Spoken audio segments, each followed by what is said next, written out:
বিশ্ব কূটনীতির অন্যতম গুরুত্বপূর্ণ পদ হল জাতিসংঘের মহাসচিব। বর্তমান মহাসচিব অ্যান্তোনিও গুতেরেসের মেয়াদ শেষ হচ্ছে 2026 সালের 31 ডিসেম্বর। ফলে আগামী কয়েক বছরের বৈশ্বিক নেতৃত্বের অন্যতম মুখ কে হবেন তা নিয়ে ইতোমধ্যেই আন্তর্জাতিক অঙ্গনে শুরু হয়েছে আলোচনা। সাম্প্রতিক সময়ে বাংলাদেশের সাবেক অন্তর্বর্তী সরকারের প্রধান উপদেষ্টা ডক্টর মোহাম্মদ ইউনূসের নামও বিভিন্ন মহলে আলোচনায় এসেছে। আন্তর্জাতিক খ্যাতি, নোবেল শান্তি পুরস্কার এবং বৈশ্বিক গ্রহণযোগ্যতার কারণে অনেকেই তার সম্ভাবনা নিয়ে প্রশ্ন তুলছেন। তবে বাস্তবে জাতিসংঘের মহাসচিব হওয়া শুধুমাত্র ব্যক্তিগত সুনাম বা জনপ্রিয়তার বিষয় নয়।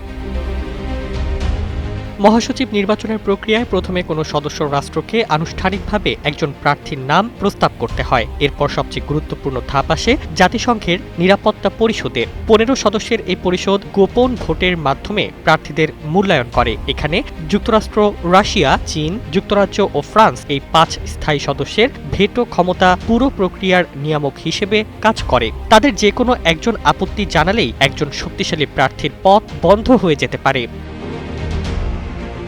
ডক্টর ইউনূসের পক্ষে বড় শক্তি হল তার আন্তর্জাতিক পরিচিতি ও মানব কল্যাণমূলক কাজের স্বীকৃতি। ক্ষুদ্র ঋণ ধারণা ও সামাজিক ব্যবসার মাধ্যমে তিনি বিশ্বব্যাপী একটি ইতিবাচক ভাবমূর্তি তৈরি করেছেন। তবে কূটনৈতিক বিশ্লেষকদের মতে শুধুমাত্র ব্যক্তিগত অর্জন যথেষ্ট নয়, প্রয়োজন শক্তিশালী রাষ্ট্রগুলোর সমর্থন এবং বিস্তৃত আন্তর্জাতিক ঐক্যমত্য।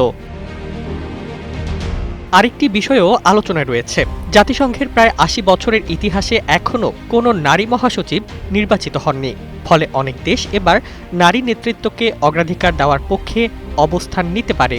সব মিলিয়ে ডক্টর ইউনূসের নাম আলোচনায় থাকলেও মহাসচিব হওয়ার সম্ভাবনা নির্ভর করবে বৈশ্বিক শক্তির সমীকরণ, আঞ্চলিক রোটেশন এবং আন্তর্জাতিক রাজনৈতিক সমর্থনের ওপর। তাই এটি কেবল ব্যক্তির জনপ্রিয়তার নয়, বরং বিশ্ব কূটনীতির জটিল হিসাব নিকাশের একটি বড় পরীক্ষা। Desk report, Bangladesh bulletin.